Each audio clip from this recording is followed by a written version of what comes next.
తిరుమలగా ప్రసిద్ధిగాంచిన వాడపల్లి శ్రీ వెంకటేశ్వర స్వామివారి ఆలయంలో గురువారం జరిగిన హుండీల లెక్కింపు కార్యక్రమంలో రికార్డు స్థాయిలో 2.17 కోట్ల ఆదాయం లభించింది. గత 35 రోజుల కాలానికి గాను ఈ మొత్తం వచ్చినట్లు ఆలయ అధికారులు వెల్లడించారు. CH Rambabu, Saladi Nageswararao, P Bhavani, CH Satyanarayana, S Suryakutumbarao, M Trimurthulu హాజరయ్యారు. అర్చక స్వాములు, వేద పండితులు, గ్రామస్తులు, శ్రీవారి సేవకులు, పత్రికా ప్రతినిధులు, పోలీసు, దేవస్థానం సిబ్బంది కార్యక్రమంలో పాల్గొన్నారు. ఈ సందర్భంగా మాట్లాడుతూ ఈసారి రికార్డు స్థాయిలో 2.17 కోట్ల ఆదాయం లభించడం పట్ల హర్షం వ్యక్తం చేశారు.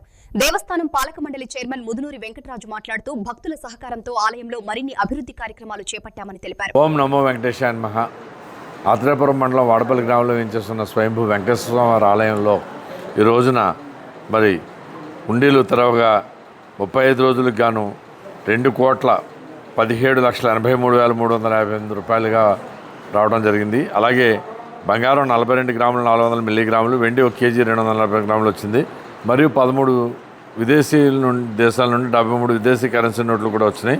ఈ యొక్క కార్యక్రమంలో ధర్మకర్తల మండలి చైర్మన్ ముదునూరి వెంకటరాజు గారు, ధర్మకర్తలు మరియు D Suresh Babu assistant commissioner Mandapalli, అలాగే పివిఎస్ కామేశ్వరరావు గారు group temples Paluvela, B Narendra Kumar group temples Atreyapuram, అర్చక స్వాములు, వేద పండితులు, గ్రామస్తులు, మరి పత్రికా విలేకరులు, అలాగే కరూరు వైశ్య బ్యాంక్ వారు, మరి కెనరా బ్యాంక్ వారు, వీరందరి యొక్క సహకారంతో ఈ యొక్క కార్యక్రమాన్ని విజయవంతంగా చేసామని చెప్పి ఇది ఒక రికార్డు. దేవస్థానంలో అత్యధికంగా రికార్డు స్థాయి కలెక్షన్ అని చెప్పేసి భక్తులందరికీ కూడా నేను మనవి చేసుకుంటున్నాను. ఓం నమో వెంకటేశాయ నమః.